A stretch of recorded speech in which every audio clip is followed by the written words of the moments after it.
प्यारी साथ संगत, बहुत शुभ घड़ी है। स्वामी जी के जन्म दिवस के इस पावन महीने में हम सब लोग एक साथ आज इस बड़े सुंदर अवसर पर बैठकर अपने गुरु को याद कर रहे हैं। गुरु की महिमा, गुरु की दया महल इस संसार में हमारे जीवन में किस तरीके से हमें जन्मों जन्मांतरों के अनगिनत दुखों से, पाप कर्मों से छुड़ाने का काम करती है, कैसे हमारे जीवन को धन्य करती है, इस बात से अपने जीवन को लाभान्वित करने का हमें बड़ा अच्छा मौका मिला है। हुजूर कृपाल सिंह जी महाराज कहा करते थे, अगर हमें इस बात का एहसास हो जाए संसार कर्म जगत है, मन माया की नगरी है, मृत्यु लोक है, यहां जो भी आया है वो हमेशा नहीं रहा, सबको मर के जाना पड़ा है। अगर हमें इस बात का एहसास हो जाए कि दुनिया की हर एक चीज नाशवान है और दुनिया में जो कुछ भी हो रहा है वो कर्मों से पिरोया हुआ है, दुनिया की हर एक चीज वो कर्मों का भुगतान है, तो हमारी आंखें खुल जाएं, हम संसार को दूसरी नजर से देखने लगेंगे। अगर किसी इंसान को पता चल जाए कि वो कैदी है, वो बंधा हुआ है, वो मजदूर है, उसको 24 घंटे मेहनत करनी है, मजदूरी करनी है, तो वो हर क्षण इस प्रयास में रहेगा कि ये मजदूरी कैसे छूटे, ये गुलामी कैसे छूटे। पर दुख इस बात का है, हम इस कर्म जगत के भोग को नहीं समझ पा रहे हैं। गोस्वामी जी ने कहा है, कर्म प्रधान विश्व रच राखा, जो जस की उतास फल चाखा। कर्म का विधान इतना सख्त है, दुनिया में जो भी जीवधारी है, चाहे मनुष्य हो, चाहे जीव जंतु, पशु पक्षी, दुनिया का कोई भी जीवन चाहे किस भी रूप में हो, वो कर्मों का भोग रहा है।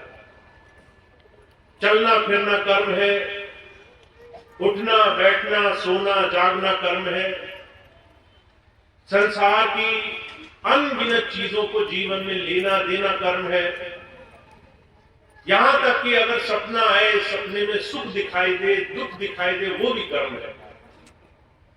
कई बार आपने देखा होगा, आपको बुरा सपना आया, आप उठे, भय अभी भी लग रहा है, अभी भी वो सपने का भय गया नहीं। आपने अच्छा सपना देखा, आप उठे, आपको खुशी हो रही है, सपना तो सत्य नहीं था, पर उसकी खुशी का आभास आप अब भी लेकर चल रहे हो। दुनिया के हर एक चीज को महापुरुषों ने कर्म से जोड़ दिया है। सांस लेना कर्म है, चलना कर्म है, बोलना चालना कर्म है, दुनिया का हर एक साधन कर्म से पिरोया हुआ है। और अगर हमें ये बात समझ में आ जाए कि संसार में हर एक चीज हमें बांधने का काम कर रही है, हमें ये बात समझ में आ जाए कि संसार की कोई चीज हमेशा रहने वाली नहीं है, निरंतर परिवर्तनशील है, हर सांस के साथ मनुष्य बदल रहा है, हर समय के साथ इंसान धीरे धीरे अपनी जर्जर अवस्था की तरफ, बुढ़ापे की तरफ जा रहा है, हर सांस से हम छोटे हो रहे हैं। अगर हमें एहसास हो जाए कि जो हमारी आखिरी सीमा है, हम हर क्षण उसके नजदीक जा रहे हैं और हमने अभी तक जो कुछ भी किया इस संसार के कर्मों का भुगतान भुगतने का ही साधन किया। किसी का लेना है, किसी का देना है, किसी का कर्जा लिया था तो वो चुकाना पड़ रहा है। घर परिवार, रिश्ते नातेदार, सगे संबंधी, जमीन जायदाद, हम सारा जीवन इन तमाम चीजों को कमाने में लगते हैं, पर कभी से ले जा नहीं पाते। जिस जमीन के लिए हम सारा जीवन मेहनत करते हैं, उसको बैठ के, उसको खरीद के 2 घड़ी का सुख नहीं लगता। अगर आपको इस चीज का एहसास ना हो तो आप अपने जीवन की कोई भी घटना उठाकर देखो। मैंने बहुत से लोग देखे, सोचते थे हम बड़े गरीब हैं, अच्छी गाड़ी मिल जाए, बड़े जीवन भर मेहनत करते रहे, खूब मेहनत करके 2 पहिया वाहन खरीदा, बैठकर एहसास हुआ जैसे हम पहले थे वैसे आज भी है। आज भी कोई ज्यादा सुख नहीं नजर आ रहा। हम पढ़ लिख गए, दुनिया कोई अलग दृष्टि से नहीं देख रही हमें। ज्यादा पैसा कमा लिया, 2 घड़ी हमने अपने छाती में, अपने सीने में सुकून की सांस भरी, उसके बाद वही पुरानी स्थिति में हम पहुंच गए। हमने सारा जीवन मेहनत करी, हम सारा जीवन लगे रहे, पर शास्त्र कहते हैं ये सिर्फ आप भुगतान भुगत रहे, कर्जा उतार रहे हैं। इस कर्म जगत में, संसार में हर एक इंसान फंसा है। अगर आप महापुरुषों की बात समझे हो तो उसके समझ की शुरुआत होती है स्वीकार करने से। आप ये स्वीकार कर लो कि ये कर्म हमारे जीवन का हिस्सा है। सुख है तो दुख भी आएगा, बीमारी भी आएगी। हम कर्म में लिखा कर लाए हैं, हमें पता नहीं है, पर सब कुछ हमारे खाते में लिखा हुआ है। आज अच्छा चल रहा है तो कल कुछ बिगड़ भी जाएगा। आज सब स्वस्थ है तो कल हो सकता है बीमार भी हो जाए। आज शरीर अच्छा चल रहा है तो कल जर्जर होना तय है, बुढ़ापा आना तय है, बीमारी लगना तय है, दुख होना तय है। ये बात किसी से छुपी नहीं है। फिर भी हम इस संसार को, इस संसार की गति को बदलने में जीवन लगा रहे हैं। हुजूर कहा करते थे, स्वामी जी कई बार एक बात फरमाया करते थे, अगर भीषण तूफान में तुम निकल गए और मन में ये इरादा रखा कि हे भगवान बारिश रुक जाती, बारिश रुक जाती, कहते कहते तुम्हारे बहुत सारे समय तुम्हारा खर्च हो जाएगा, बारिश नहीं रुकेगी। तुम्हें क्या करना होगा? एक मजबूत छाते का अपने जीवन में इंतजाम करना होगा। अपने जीवन में उन तमाम कर्मों से तुम कैसे बचोगे, ये व्यवस्था तुम्हें अपने जीवन में बनानी पड़ेगी। वो व्यवस्था अगर हम नहीं समझे हैं, अगर हम नहीं समझे कि गुरु हमें क्या देने के लिए आता है, 24 घंटे हमारे मन की इच्छाएं ये रही कि हमारी दुनिया बदल जाए, हमारे कर्म बदल जाए, कष्ट बदल जाए, दुनिया की समस्याएं बदल जाए, ये तूफान थम जाए, तो जो कहा करते थे इस संसार 24 घंटे और आखिरी सांस तक तूफान से बंधा हुआ है। जब आप संत की शरण में जाते हो तो वो पहले ही क्षण से कहता है संसार में दुनिया का कोई जीव कर्म से खाली नहीं है। ता पहले दाता सिख गया जिन तन्मन अर्पाशीष। गुरु भी संसार में आया तो उसने भी कर्म विधान को अपनाया है। भगवान राम भी आए तो वो कर्म विधान से बंधे हुए आए। भगवान कृष्ण आए तो वो भी कर्म विधान से बंधे हुए आए। उन्हें क्या जरूरत थी कि पूरा महाभारत देखते? भगवान राम को क्या जरूरत थी कि पूरी रामायण का युद्ध लड़ते? अपने जीवन में सारा जीवन कष्ट उठाते, संग्राम झेलते।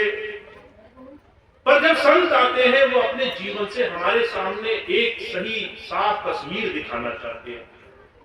ये कर्म जगत है, सुख और दुख दोनों बंधे हैं, कर्जा है, कर्जे को चुकाना हमारा नियति है, हम इससे बच नहीं पाएंगे। इसको स्वीकार करना जरूरी है। जितनी जल्दी स्वीकार करोगे उतनी जल्दी समाधान की तरफ बढ़ोगे। कोई बीमार होता है, अगर उसको जितनी जल्दी ये मानने में आसानी हो जाए कि मैं बीमार हूं, उतनी जल्दी वो इलाज की तरफ भागता है।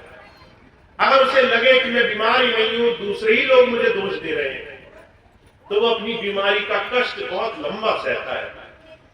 हुजूर कहा करते थे कर्म जगत को इस अपने जीवन में कर्म भोग को स्वीकार करना गुरु सिखाना चाहता है।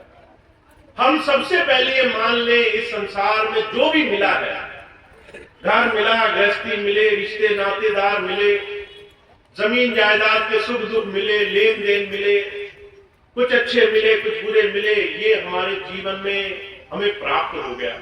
स्वीकार करो इसे। जब तुम ये मान लोगे कि हाँ ये ऐसा ही है, इससे बचने का इलाज क्या है, तब संतों महापुरुषों ने आगे का रास्ता दिखाया है।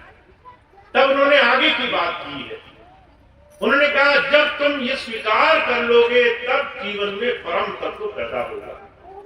जब तक मानोगे नहीं तब तक आगे नहीं बढ़ोगे। जब तक ये स्वीकार नहीं करोगे कि कर्म तुम्हारे ही हैं, तब तक तुम अपने जीवन में समाधान की तरफ नहीं बढ़ सकते। मैं बहुत से भाई बहनों को देखता हूं, अनगिनत लोग ऐसे हैं जो ये स्वीकार नहीं करना चाहते ये कि भोग हमारे जीवन का हिस्सा बना हुआ है। बहुत सी बहनें आती हैं, कहती हमारे घर में परेशानी हो गई, किसी दूसरे ने टूना टुट्टा करा दिया, दूसरे ने हमें कष्ट दे दिए, पड़ोसी ने हमारा बुरा चाह लिया, कोई हमारे ऊपर कुछ करा रहा है। मैं बहुत समझाने की कोशिश करता हूं, कोई तुम्हारे ऊपर कुछ नहीं करा सकता। गुरबाणी में कहा राई बढ़े न तिल घटे जो लिखिया करता।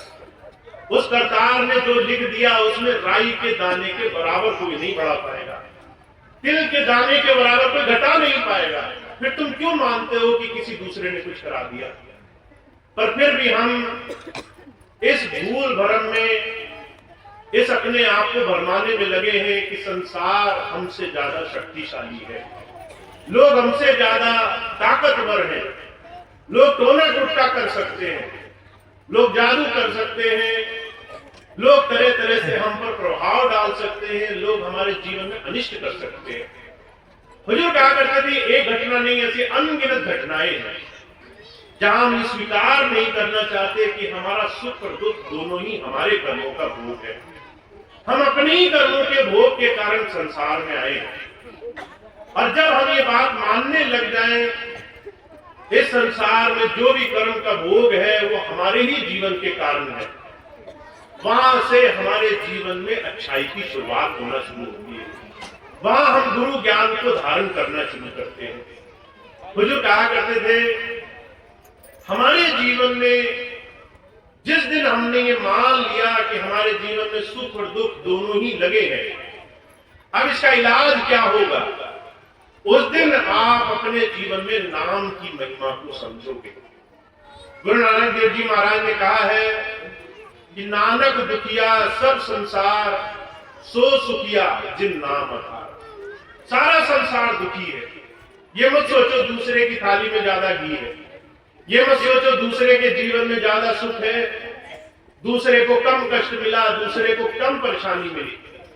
दुनिया का हर एक इंसान हर तरीके से समान दुख और समान सुख में घिरा हुआ है। और गुरु नानक देव जी महाराज कहते जिस दिन तुम ये मान लोगे, जिस दिन समझ जाओगे सारा संसार दुखी है, उस दिन तुम्हें सुखों की कुंजी गुरु की दया से तुम्हारे हाथ में लग जाएगी। और वो सुखों की कुंजी क्या है? तुम ऐसी प्रार्थना करो जिससे तुम अपने आप को मजबूत बनाने वाले बनो। महात्मा बुद्ध हुए, उनके पास एक बार कोई गया, महात्मा बुद्ध से कहने लगा महाराज मेरे जीवन में बड़े कष्ट हैं, मेरे कष्ट मिटाओ।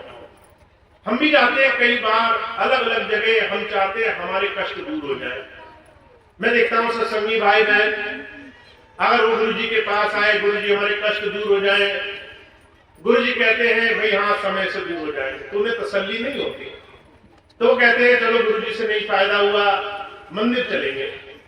मंदिर जाते हैं, मंदिर से नहीं फायदा हुआ, फिर सोचते हैं किसी भूत बभूत रखाने वाले के पास जाएंगे, वहां नहीं फायदा हुआ।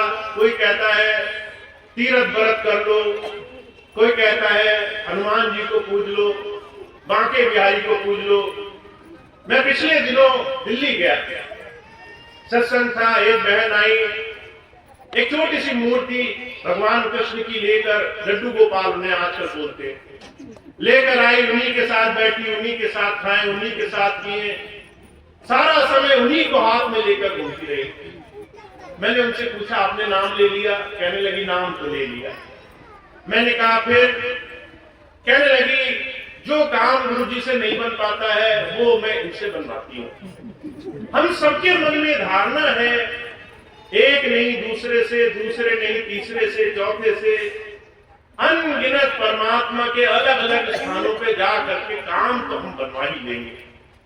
प्रभु कहा करते थे कैसी धारणा है, हम परमात्मा को बांट बैठे हैं, परमात्मा को हिस्सों में हमने अलग अलग तब्दील कर दिया। हम परमात्मा को एक नहीं मानते, हम परमात्मा को श्रेष्ठ नहीं मानते, हम परमात्मा को सबसे शक्तिमान नहीं मानते। जब हम ये मान लेंगे कि परमात्मा ही सब कुछ करने वाला है, सुख और दुख दोनों ही वो देने वाला है, तो भगवान बुद्ध कहते हैं तुम्हारे जीवन में तुम्हें एक बात समझ में आ जाएगी, परमात्मा तुम्हें दुखों और सुखों से क्यों जोड़ता है, वो सिर्फ तुम्हें सुखी क्यों नहीं देता, सिर्फ तुम्हारे जीवन में अच्छी अच्छी चीजें क्यों नहीं देता, तुम्हारे जीवन में बुरे अनुभव, बुरे कष्ट, बुरी परेशानियां भी क्यों जोड़ देता है? क्योंकि परमात्मा तुम्हें संसार में फंसाए नहीं रखना चाहता। वो इस संसार में तुम्हें कर्म भोग जगत में एक कोलू के बैल की तरह तुम्हारी गर्दन एक रस्सी से फंसाए नहीं रखना चाहता। वो ये नहीं चाहता कि तुम संसार में चारों घड़ी, हर पल, हर घड़ी तुम सिर्फ कर्मों का भोग भोगते रहो। वो तुम्हें मुक्त देखना चाहता है, वो तुम्हें आजाद देखना चाहता है।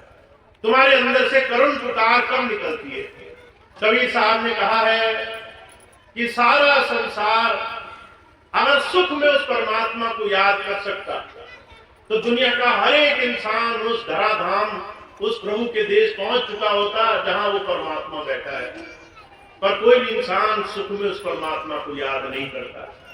हर एक इंसान उस परमात्मा को तभी याद करता है जब विपत्ति आती है, जब कष्ट आते हैं, जब हमें समस्या का, तकलीफ का आभास होता है, तब हमें याद आता है कि हमें उस परमात्मा को याद करना चाहिए। स्वामी शिवदयाल सिंह जी महाराज ने कहा है, उस प्रभु की दया मेहर देखो। कहा जब जब चोट पड़ी दुखन की, तब तब डर डर भजन कियारी, देखो दया मेहर सतगुरु की, उसी भजन को मान यारी। कि जब चोट पड़ी, दुख हुआ, परेशानी हुई, तब तो हमें याद आई कि हे स्वामी जी बचाओ हमें आकर के। नहीं तो हम भूले हुए थे संसार में, संसार में लंपट घूम रहे थे। किसी ने मान बड़ाई दे दी, पदवी दे दी, किसी ने सम्मान दे दिया, खूब पैसा हो गया, तो हम अपने गुरु जी को ही भूल गए। पर स्वामी जी कहते हैं जब विपत्ति आई, कष्ट आई, हमने गुरु को याद किया तो उसने उसको ही सब कुछ मान लिया कि चलो भूले से याद तो किया इसने, किसी तरह से मेरा नाम तो लिया, मेरी याद तो आई, और वो उस छोटी सी याद को, उस छोटे से दर्द को, कष्ट को, परेशानी को ही सब कुछ मानकर दया मेहर करना शुरू कर देता है। तो जो क्या करते थे, परमात्मा हमारे जीवन को पलटना चाहता है।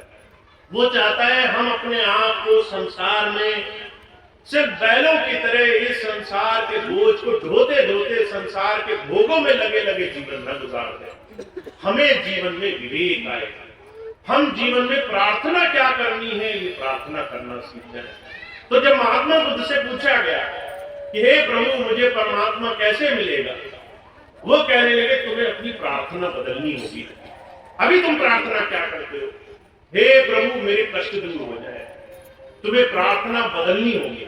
तो हे प्रभु मुझे इन कष्टों को सहने का सामर्थ्य दो, मुझे संसार में तकलीफ आए, मुझे तकलीफ कम नहीं करानी है, मुझे इतना मजबूत बनाओ कि मैं हर एक तकलीफ, हर एक परीक्षा से पास हो सकूं। मुझे अगर स्कूल में भेजो तो मुझे परीक्षा में जो एग्जाम पेपर आए वो नहीं बदलवाना है, मुझे इतना मजबूत बनना है कि कैसा भी एग्जाम हो, कैसा ही सवाल हो, कैसी ही परीक्षा हो, मैं उसको हल करके पार हो सकूं, मैं उससे आगे जाने का सामर्थ्य हासिल करूं।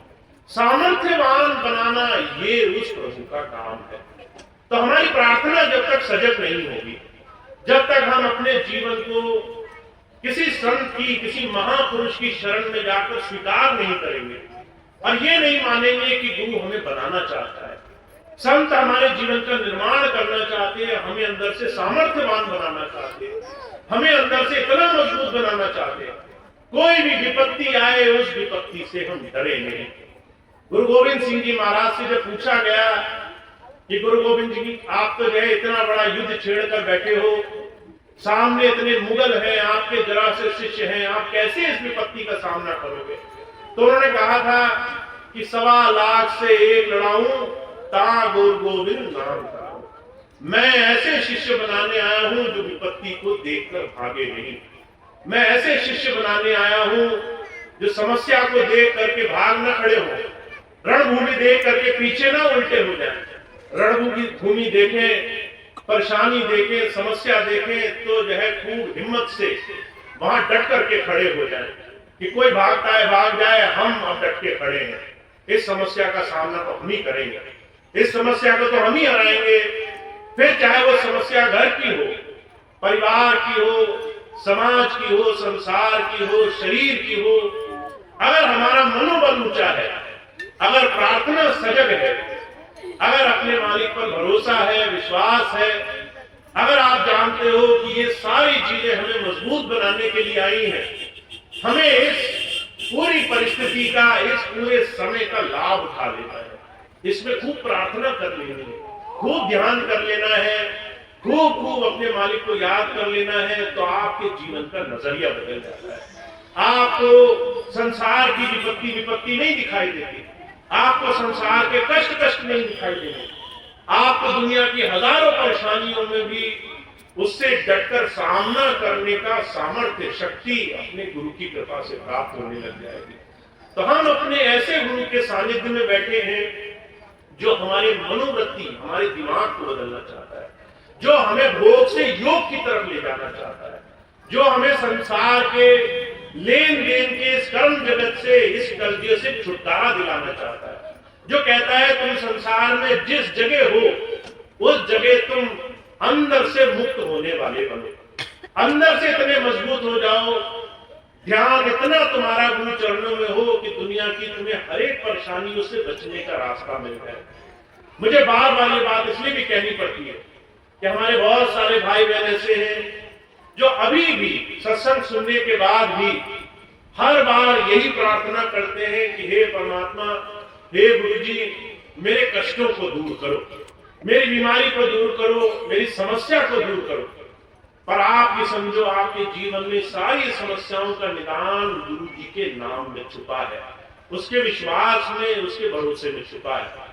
जिस दिन आप कहोगे ये मेरे कर्म का भोग था, मैं इसे स्वीकार करता हूं और आगे से नहीं काम, अच्छे काम, नेक रास्ते पर चलने का मैं संकल्प लेता हूं, तो जाकर के आपके जीवन में बदलाव आना शुरू हो जाएगा। इसलिए हुजूर कृपाल सिंह जी महाराज हमेशा से एक उदाहरण फरमाया करते थे। हुजूर के पास एक बहन गई, कहने लगी महाराज जी मैं बहुत बीमार हूं। महाराज जी कहने लगे भाई पुरानी बीमारी तो ठीक हो सकती है, पर आगे आने वाली बीमारी का इलाज ये है कि तुम बीमार न पड़ो, बीमारी में न जाने के लिए जीवन का सुधार करो। महाराज जी ने जब ये बात कही तो बहन कहने लगी महाराज जी आप पिछली बीमारी हल करो। महाराज जी कहने लगे तुम पहले आगे का जीवन का सुधार करो। अगर तुम आगे जीवन में कष्ट नहीं पाना चाहते तो आपको इस क्षण से ही अपने जीवन में कुछ चीजें बदलनी होगी। तो पहली चीज आपको क्या बदलनी है? सबसे पहले आप अपनी मनोवृत्ति, अपनी सोच बदल लीजिए। आपकी सोच इस संसार में भोग की नहीं होनी चाहिए। आप संसार को बरतो, गुरु प्रसाद मान करके बरतो। जैसे संसार में कोई भी चीज हो, अगर आपको प्रसाद के रूप में दिया जाए तो आप कभी उसका भोग नहीं करोगे। आप उसको प्रसाद मान करके, सर माथे पर लगा करके उसको बड़े आदर सम्मान से जीवन में धारण करोगे। उसकी एक एक बूंद का, एक एक पाई का हिसाब रखोगे। कहते हैं संसार को बरतो, इस संसार में रहो, सब में रहो, पर सबके जिम्मेदार मत बनो। हर एक चीज के लिए अपने जीवन में हर एक चीज का अपने सर पर बोझ मत रखो। उस प्रभु के भरोसे इस संसार को निर्मम भाव से जीने का रास्ता बनाओ। सबसे पहले अपनी मनोवृत्ति बदलो। आप गुरु शरण में आ गए, इस क्षण से आपके जीवन के हर एक काम की जिम्मेदारी आपकी नहीं रही। आपको सिर्फ आगे पिछले पुराने कर्मों का भोग जितनी आसानी से हो सके काट के चलना है।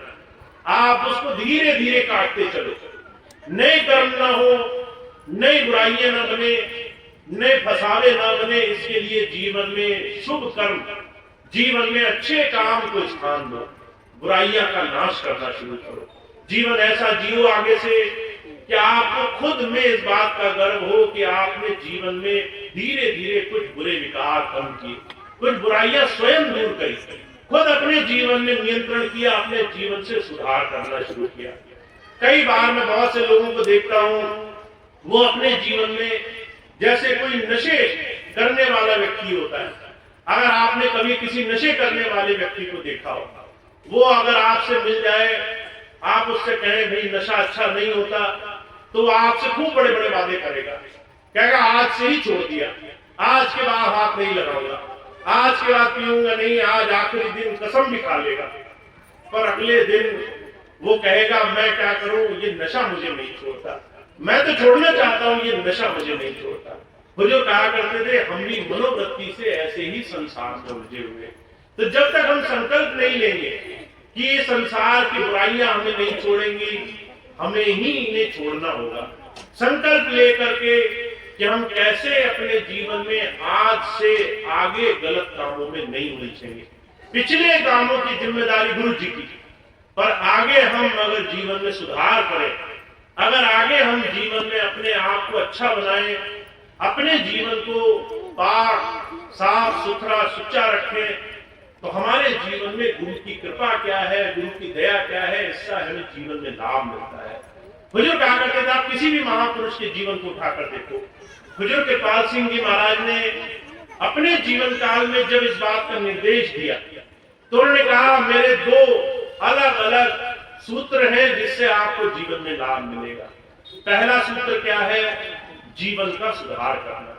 बाहरी जीवन, सामाजिक जीवन, सांसारिक जीवन जिसमें हमारी बोल चाल, खाना पीना, लेना देना लगा हुआ है, उसका सुधार करना जरूरी है। फिर दूसरा हिस्सा क्या बताया कि आपको ध्यान करना जरूरी है, आपका ध्यान आपके गुरु से जुड़ना जरूरी है।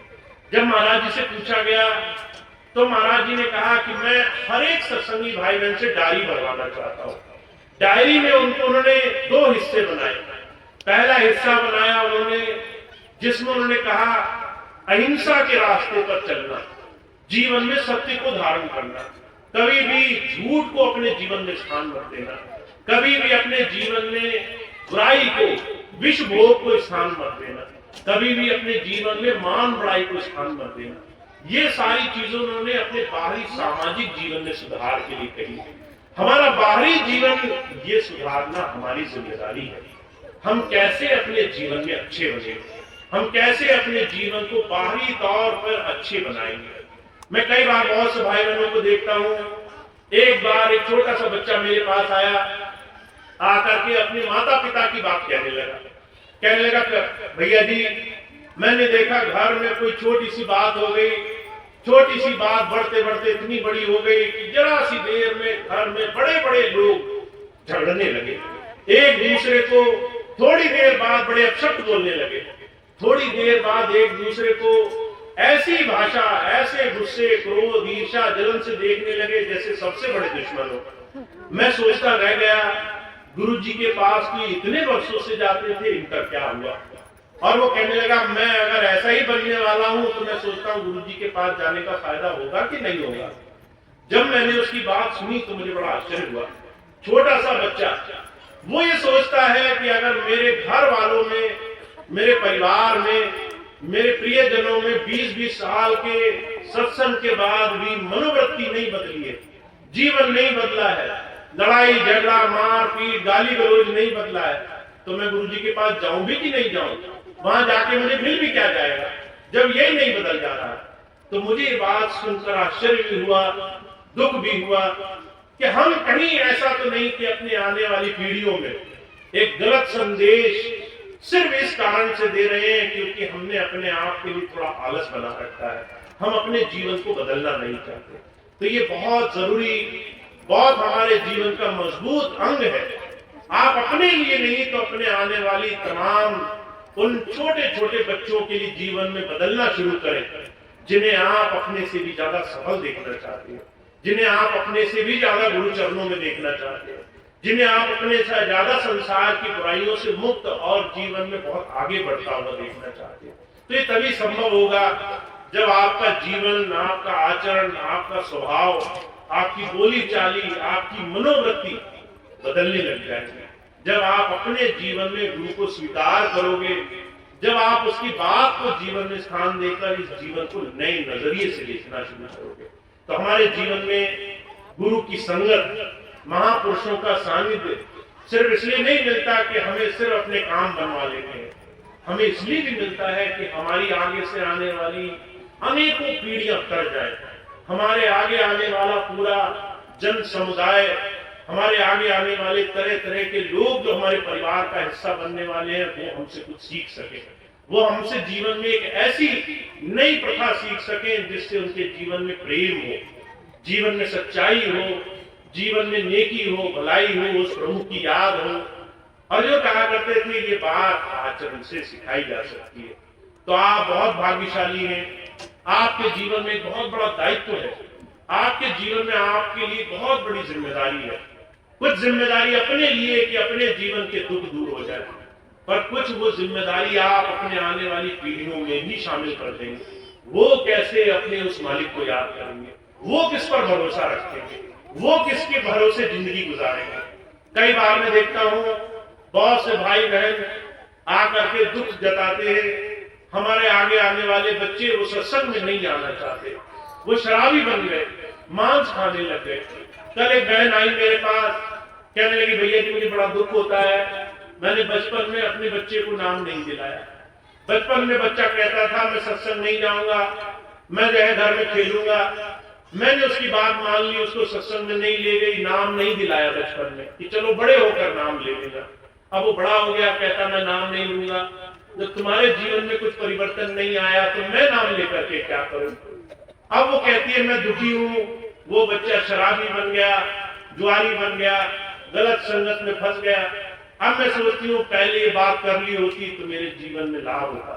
तो जो कहा करते थे आपका जीवन सिर्फ आपका नहीं है, आपका जीवन आपके आने वाली अनगिनत पीढ़ियों के लिए आदर्श है।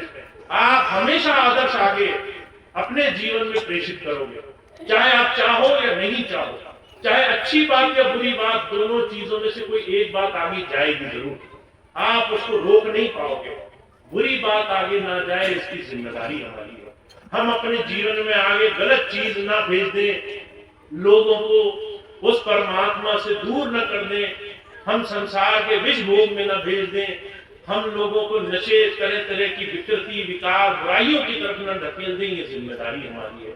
और इसको आप तभी कर सकते हो जब आप अपने जीवन में अभी से विश्वास जताओगे, अपने लिए जीवन में उस प्रभु का नाम लोगे, ये स्वीकार करोगे जो भी जीवन में हो रहा है उसको मैं अब कैसे ठीक कर सकता हूँ, कैसे अपने जीवन में उस प्रभु नाम से हर रोज जीवन के सुधार के लिए जीवन जी सकता हूँ।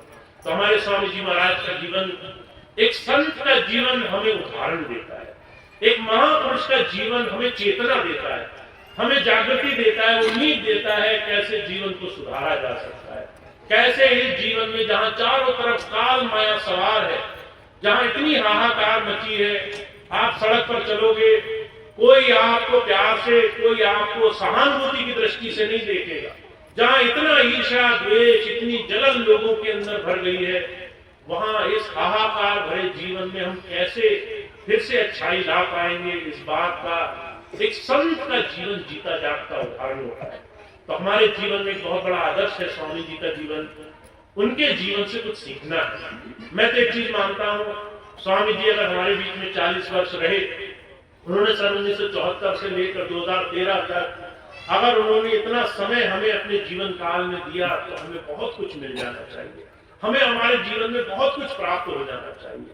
हुजूर कहा करते थे निशानी होती है, अगर कोई किसी जो है नशे करने वाले के साथ बैठेगा तो जो है कुछ खाए पिए या नहीं खाए पिए, नशा उसे अपने आप होने लग जाएगा।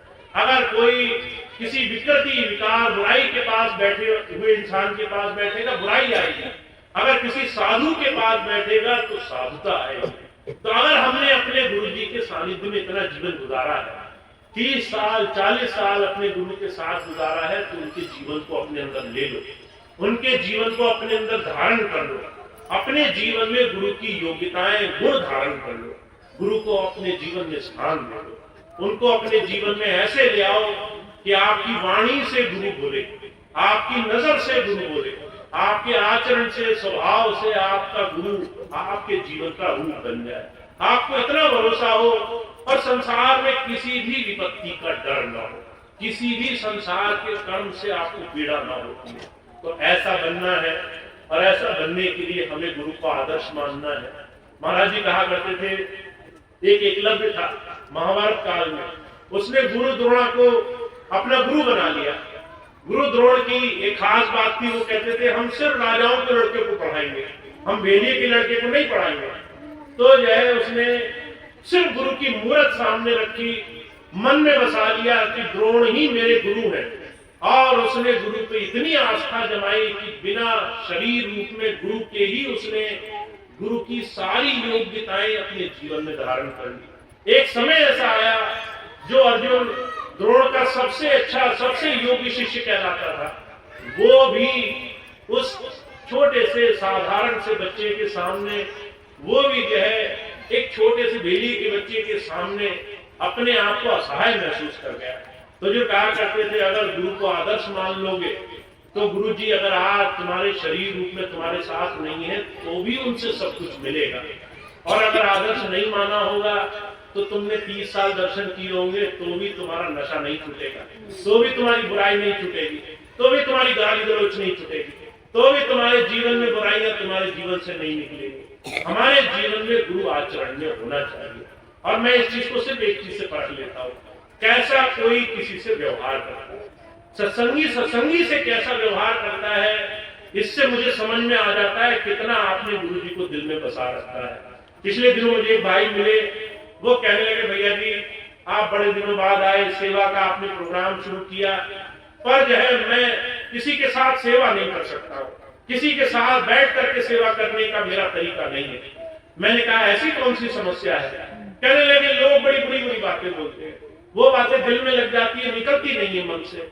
कहने लगा मैंने एक भाई से आज से 5 साल पहले कुछ कहा, छोटी बात पे लड़ाई हो गई, तू मैं हो गई, बात दिल से नहीं गई, वो बात आज तक मन में खटकी हुई है।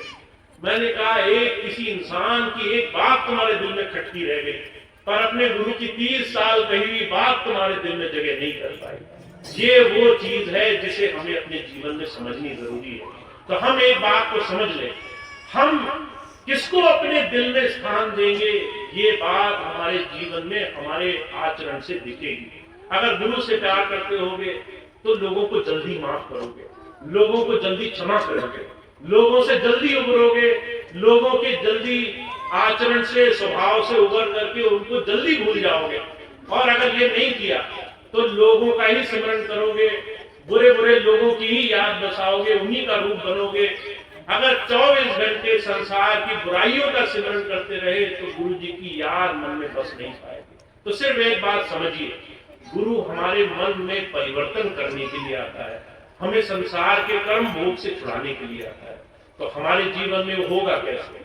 गुरु को अपने मन में बसाओ, उसे अपनी वाणी में बसाओ, उसके आचरण को अपने मन में रखो। अगर आपको कोई बुरा व्यक्ति मिले, कोई गाली गलौज करे, तो एक बात सोचो, किसी के चीखने, चिल्लाने, गाली देने से क्या मेरे कपड़े गंदे हुए, क्या मेरा जीवन गंदा हुआ? सिर्फ मेरे मान को ठेस लगी तो इसका मतलब है मेरे मान में कुछ कमी थी। मैं जो है किसी की बड़ी बात सुनते ही अगर जरा सी देर में ठनक गया, इसके मतलब मेरे ही गड़े में कमजोरी थी। मुझे इसी को मजबूत बनाना है, मुझे दूसरे से जाकर भिड़ना नहीं है, दूसरे से लड़ना नहीं है, अपने जीवन का निर्माण करना है। तो बहुत कुछ स्वामी जी हमें सिखाना चाहते हैं। ये पूरा महीना मैं चाहता हूँ हम गुरु की शिक्षाओं को समर्पित करें, स्वामी जी की बातों को याद करें, स्वामी जी की एक एक बात को ध्यान में लाएं एक बार फिर से, और उन बातों को संकल्प में लें। आपको जो भी बात अच्छी लगी हो स्वामी जी की, मैं आपको पूरा महीना कोशिश करूंगा गुरु जी की बात बताऊं, आपको जो भी बात अच्छी लग जाए, दिल में टिक जाए कि हाँ ये मुझे मेरे स्वामी जी की बात अच्छी लगी, आप उसको संकल्प बांध लेना, उसको गांठ बांध लेना कि मैं ये तो जरूर अपने जीवन में लाऊंगा, इस एक बात को तो मैं अपने जीवन का हिस्सा बना दूंगा। और आप जिस दिन ऐसा करने लगोगे उस दिन गुरु आपके मन मंदिर में बैठ जाएगा, उस दिन गुरु आपके हृदय में समा जाएगा, उस दिन आपके अंदर वो आपके जीवन का हिस्सा बन जाएगा, आपके जीवन के सारे काम गुरुमय होंगे। तो आप और हम ऐसे भाग्यशाली जीव हैं, हमें ऐसे जीवन को सुधारना है, संवारना है, जीवन को इतना निर्भय बनाना है, अपने आप को इतना मजबूत बनाना है कि संसार के सुख दुख कर्म भोग बीमारी हारी मुकदमेदारी ये सब हमारा बाल बांका न कर सके। हम इस सब को ऐसे हंसते हंसते करें। कवि साहब कहते हैं जैसे जल में कमल निरालम मुर्गा है निशाने सूरज शब्द भव सागर करिए नानक नाम बताने। नानक देव जी महाराज कहते हैं ऐसे बनो जैसे कमल होता है कीचड़ में रहे फिर भी वो कीचड़ नहीं बन जाता। ऐसे बनो जैसे जल मुर्गा भी होता है, वो जल में रहता है पर जल का पक्षी नहीं बन जाता, वो जो फिर भी आसमानों में उड़ने वाला पक्षी रहता है। हमें ऐसा बनना है, हम संसार के हजारों विपत्तियों में रहें पर हमारा विश्वास इतना अडिग हो, गुरु का प्रेम इतना मजबूत हो, हम ये बात जानते हो कि तो कर्म जगत है, लेना देना है, कर्जा चुकते ही संसार के कष्ट दूर होंगे। तो हमें इन कष्टों में इतना दुखी नहीं होना, बल्कि अपने गुरु में विश्वास भरोसा मजबूत टिका करके रखना है। तो ऐसा जीवन बनाया जाए जिससे गुरु हमारे अंदर से संसार को दिखाई दे। तो हमें ऐसा जीवन बनाने का सुंदर मौका मिला है। ये पूरा महीना स्वामी जी के जन्म दिवस की याद में, उनके ध्यान में हम गुजारेंगे। मैं सिर्फ यही प्रार्थना करता हूँ कि हमारे गुरु के इस जन्म दिवस के शुभ अवसर पर आप सभी का जीवन मंगलमय हो, खूब खूब शुभकामनाएं आपको मिले, आपका जीवन हर तरीके से गुरु की दया महर, उसकी शक्ति, उसकी प्रेरणा, उसकी दया महर से भरपूर रहे कि आप संसार के किसी भी काम में हाथ डालो और वो सारे काम आप गुरु की दया महर से, उसकी कृपा से होते हुए देखो। आप देखो कि वो सारे काम वही कर रहा है, मैं तो निमित्त हूँ, मैं तो सिर्फ जरिया बन गया हूँ। मैंने अपनी चिंताएं गुरु के ऊपर सौंप दी हैं, मैं उसके ऊपर इतना विश्वास करता हूँ कि मैं चाहे किसी भी परिस्थिति में मुझे छोड़ दिया जाए, मैं वहां भी गुरु के विश्वास से हंसी खुशी जीवन जीऊंगा। तो ऐसा जीवन, ऐसा मन, ऐसे विचार हमें बनाने होंगे। और मैं आप सबसे सिर्फ एक ही बात कहता हूँ, इस पर आप हर रोज प्रयास करो। आज से एक महीना, जब तक सितंबर का महीना है, एक संकल्प ले लो, सुबह जब शुरू हो और रात जब खत्म हो, ये दो समय हम अपने दिन में अपने गुरु को खूब प्रेम भाव से याद करेंगे। आप उसके अलावा खूब खूब याद कर सकते हैं, बहुत अच्छा है। आप चलते फिरते याद करते हैं, जैसे स्वामी जी कहते थे कि कोई भी काम करो मुझे याद बना कर रखो। तुम जो है खाना खाओ मुझे याद कर लो, तुम खाना बनाओ मुझे याद कर लो, तुम खाना परसो मुझे याद कर लो। तुमने अगर ऐसा नियम बना लिया तो तुम्हारे जीवन में हर एक काम सुखमय हो जाएगा। पर अगर इतना नहीं कर सकते हो तो सुबह और शाम कम से कम थोड़ा थोड़ा समय वो मेरी याद में, मेरे विश्वास में जरूर गुजारना। तो आप इस पूरे महीने को एक संकल्प बांध लें कि ये सितंबर का महीना है, हम जब सुबह उठें तो हम सबसे पहले अपने गुरु जी को याद करें, स्वामी जी को याद करें, हम उनके नाम का सिमरन करें, हम अपने पूरे दिन का भार उस क्षण गुरु जी के चरणों में समर्पित कर दें कि स्वामी जी आज का पूरा दिन आपके चरणों में समर्पित। जो भी हो, अच्छा होगा तो आप जानो, बुरा होगा तो आप जानो, कोई आकर के मुझे अच्छा कर गया तो भी मैंने आप ही को दे देना है, और कोई आकर मुझे बुरा कह गए तो भी मुझे ज्यादा उलझना नहीं है, मैं उससे भी निर्लेप रहूंगा, वो भी मैं आप ही को दे दूंगा। आप पूरा दिन मेरा संभालो। और ऐसे करके आप गुरु जी को समर्पित करके दिन की शुरुआत करो और रात को शुक्राना अदा करो।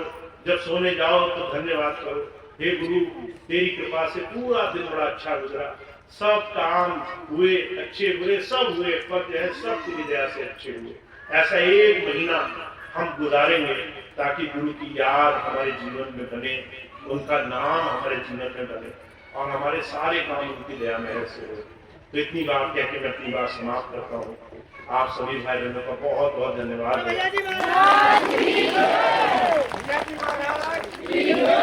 बल्ली आश्रम में बहुत समय के बाद इतने सुंदर सत्संग कार्यक्रम का आयोजन हुआ। यहाँ सभी भाई बहनों ने बहुत प्रयास, बहुत मेहनत, बहुत प्रेम भाव से सबके लिए व्यवस्थाएं जुटाई। सबको बहुत बहुत धन्यवाद आज के सुंदर कार्यक्रम के लिए। अब आज का कार्यक्रम समाप्त होगा। एक दो सूचनाएं हैं वो मैं आपको दे दूंगा, उसके बाद प्रार्थना होगी, उसके बाद आज का कार्यक्रम समाप्त होगा।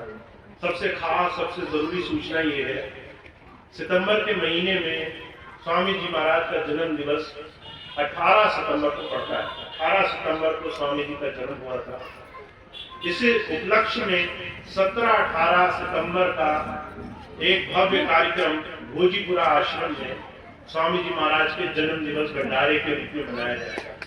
तो आप सभी भाई बहन 17-18 सितंबर को सहर्ष इस भंडारे के लिए आमंत्रित हैं। वैसे तो मुझे आवश्यकता नहीं है आपको कहने की कि आप आए, आपका खुद का घर है, आपका खुद का आश्रम है, आपके खुद के गुरु जी का जन्मदिन है। आपको पहले पहुंच जाना चाहिए कि भैया जी आप देर से आओगे, हम पहले पहुंचे रहेंगे। पर फिर भी आप सभी को इस भंडारे में बहुत बहुत आपका स्वागत रहेगा। आप 17-18 सितंबर को इस भंडारे का हिस्सा बने और अपने गुरु जी को उनके जन्म दिवस के पावन अवसर पर खूब प्रेम भाव से अपने जीवन में उनके चरणों में अपना समय गुजारे। जो भाई बहन सेवा के लिए जाना चाहते हैं, सेवा भोजीपुरा आश्रम में चल रही है। जो भी भाई बहन 2 दिन, 4 दिन, 10 दिन किसी भी तरह से अपना समय निकाल सकते हैं और उनकी इच्छा है कि वो चाहते हैं वहां जाकर सेवा करें, तो वो जरूर जा सकते हैं। भाई मोहन स्वरूप जी और आचार्य जी आपके सामने खड़े हैं, उनको जरा सी सूचना दे देंगे कि हम आना चाहते हैं। 2 लोग, 4 लोग, 10 लोग आना चाहते हैं, तो आपकी जो सेवा आप वहाँ अपना समय देना चाहते हैं उसके लिए आपकी व्यवस्थाएं होंगी। आप वहाँ जा करके सेवा अपनी भंडारे में दे सकते हैं, लगा सकते हैं, अपना समय दे सकते हैं। जो भी आप इस सेवा में अपना समय योगदान देना चाहते हैं उसके लिए आप पूरी तरह से वहां आमंत्रित हैं।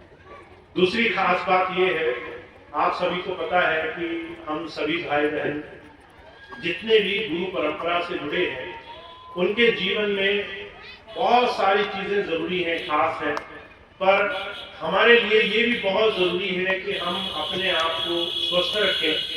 हम अपने आप को कैसे सही दिशा में, गुरु जी की दिशा में ले जाने के लिए प्रयास करें। तो हमारे इस स्वामी जी के संस्थान के माध्यम से एक प्रयास किया जाता है कि सभी सत्संगी भाई बहनों तक कुछ स्वास्थ्य संबंधी सूचनाएं उनको प्राप्त हो, उनको लाभ मिले, उनको ज्यादा से ज्यादा अपने जीवन को स्वस्थ रखने संबंधी सूचनाएं प्राप्त होती रहे। अभी आगे मैं बहुत से भाई बहनों से मिला तो बहुत सी बहनें ऐसी हैं जो कहती हैं कि हमें जोड़ों में परेशानी है, घुटनों में परेशानी है, तरह तरह के दर्द हो रहे हैं, तरह तरह की पीड़ाएं हो रही हैं। बहुत से भाई बहन ऐसे हैं, दूसरे रोग, शुगर, बीपी, तरह तरह की समस्याएं, तरह तरह की समस्याएं उनके जीवन में है।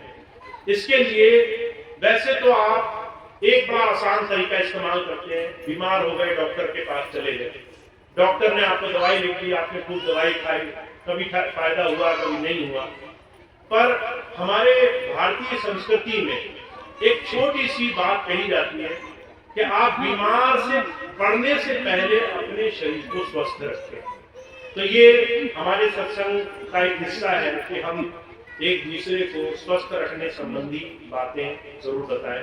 तो जो भी भाई बहन इन बातों को जानना चाहते हैं, समझना चाहते हैं, वो भी इस भंडारे में जरूर पहुंचेंगे। एक विशेष व्यवस्था की जा रही है कि आपको कुछ ऐसी जानकारियां दी जाएं जिससे आप अपने घरेलू तरीकों से ही आप घर में कैसे कुछ चीजों को बदल सकते हैं जिससे आप स्वस्थ रह सके। चाहे वो खान पीन हो, चाहे कुछ चीजें बदलनी हो, चाहे कुछ अपने जीवन में कैसे अपने जीवन को स्वस्थ रखने संबंधी कुछ बदलाव करने हो। तो जो भी भाई बहन इन चीजों को समझना चाहते हैं, जानना चाहते हैं, वो भी इस भंडारे का जरूर हिस्सा बने। हम प्रयास कर रहे हैं, एक बहुत ही विद्वान जो हमेशा आयुर्वेद और अपने आहार संबंधी सूचनाएं देते हैं, वो आपको और ज्यादा जानकारी दें और आप उन चीजों को अपने जीवन में ले आए। तो जो भी भाई बहन इस चीज को समझना चाहते हैं वो भी इस भंडारे का हिस्सा बने, ताकि शरीर स्वास्थ्य संबंधी सूचनाओं को भी जीवन का हिस्सा बनाए। तो ये कुछ 2 जरूरी बातें थी जो मैंने आपकी सेवा में रखी। अब आज का कार्यक्रम समाप्त होगा। सभी भाई बहनों के लिए सत्संग के बाद प्रसाद की व्यवस्था है, लंगर प्रसाद की। और उससे पहले हम एक बैठे बैठे प्रार्थना कर लेंगे। प्रार्थना करने के बाद ही हम अपने स्थान से उठेंगे।